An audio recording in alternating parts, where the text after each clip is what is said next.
वाटते आपल्याला पुन्हा एकदा संधी आली, काय सांगाल? माझ्यासाठी तर आज अतिशय महत्वाचा दिवस आहे.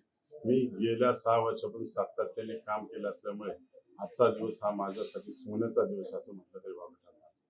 नक्कीच आपण विजयाचं गणित कसं मांडलंय? मी विजयाचे गणित आपण बघितलं, मागच्या वेळेस मी उमेदवारी केली त्यावेळेस मला फक्त 18 दिवस मिळाले आणि 18 दिवसामध्ये आमदार झालो. आता तर 6 वर्ष कष्ट केलेले आणि 6 वर्षात इतकं काम केलेलं आहे, इतकं काम केलं का विरोधक सुद्धा माझं कौतुक करतात. वा जिथं कोणी जाऊ शकत नाही त्या ठिकाणी आमदार किशोर दराडे गेले, प्रत्येक शाळेवर गेले, प्रत्येक च्या सुखादुखात गेले आणि शिक्षक दरबार ही कल्पना ही उत्तर महाराष्ट्रात मी आणली. त्याच्यामुळे असंख्य काम आमच्या शिक्षकांचे आहे. अनुकंपाच्या ऑर्डर्स असतील, त्याच्यानंतर शालर राहिले असतील, मुख्याध्यापकाच्या मान्यता असतील, विविध प्रकारचे कामं मी केल्यामुळे मला काही अडचण येत नाही. आणि लाखो शिक्षक जुनी पेन्शन योजना संदर्भात बोलायचं म्हटलं तर आपल्याला सगळं इतिहास माहिती आहे. 19 वर्षाचा प्रलंबित प्रश्न आहे. मी आमदार झाल्यानंतर तो प्रोजेक्ट 5 वर्षात पाईपलाईन दिला आणि आजच्या स्टेजला तो फायनल स्टेजला, त्याच्यामुळे लोक माझ्यावर आहे. तसंच माध्यमिक विद्यालयाचे 20-40% जो निधी दिला, मी पहिले 1650 कोटी रुपये दिले, नंतर मार्चला मी 1160 कोटी रुपये दिले.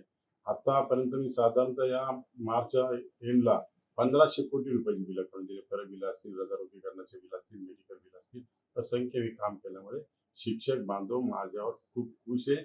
मी नाशिक जिल्ह्याचं जर सांगायचं ठरलं तर 25,500 मतदान आहे, 17,500 लोकांची मी बिलं स्वतः काढून दिलेली, स्वतः शासनाला विनंती केली, निधी आणला आणि प्रत्येकाच्या घरी 10-10 वर्षाचे प्रलंबित काळ जे निधी होता तो मी देण्याचं काम केलेलं आहे. आणि आतापर्यंत सर्व शिक्षक बांधव माझ्यावर खुश. आपण बघितलं असं मी ज्यावेळेस फॉर्म भरला त्यावेळेस ह्या उत्तर महाराष्ट्रात साधारणतः 15,000 शिक्षक माझा फॉर्म भरण्यासाठी आला होता. हे अशा प्रकारचे मी काम केलं. आतापर्यंत कितीतरी दरबार घेतले. राज्याचे आयुक्त सूरज मांढरे हे कधी दरबाराला येत नाही, पण मी विनंती केल्यानंतर आमच्या शिक्षक बांधवाच्या प्रलंबित प्रश्नासाठी राज्याचे सूरज मांढरे सुद्धा येवल्यासारख्या ठिकाणी येऊन राज्यातले राज्यातनं म्हणण्यापेक्षा उत्तर महाराष्ट्रातली साधारणतः 3,500 मुख्याध्यापक पर्यवेक्षक त्या विचारसभेला होता आणि त्या विचारसभेच्या माध्यमातून बऱ्याच आमच्या शिक्षक बांधवांना फायदा झाला. आपल्या समोर कोल्हे गुळवे यांसारखे उमेदवार आहे, आव्हान किती मोठं? नाही, माझ्या पुढे त्यांचं पप्पूचं आणि यांचं काय आव्हानच नाही. आजकाल आत्ताच आलेले मुलं हे काय करणार, मला अनुभव आहे. याच्यात मी 6 वर्ष सातत्याने काम केलेले, त्याच्यामुळे माझ्या पुढे हाला इतके आमचे शिक्षक सुज्ञ, त्यांना माहिती आहे या प्रश्नाची जाण कोणाला आहे, कोण सोडू शकतं, याचा अभ्यास कोणाला आहे. मी इतका प्रत्येक हेडचा अभ्यास केला.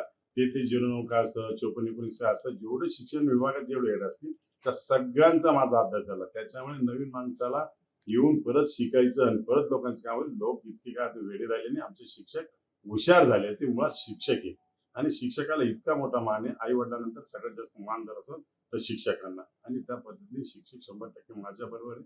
त्याच्यामुळे 100% माझा विजय होणार.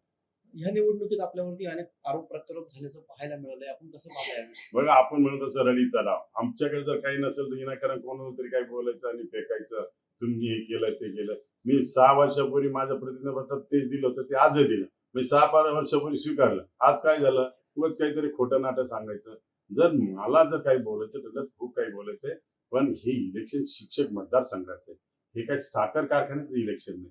आणि साखर कारखान्याचं इलेक्शन असेल त्यावेळेस मी बोललो ना. आता प्रश्न शिक्षकांचा प्रश्नाचा आहे, शिक्षकांचं काम केलंय त्याच्या संदर्भातला आहे, म्हणून मला त्या संदर्भात काही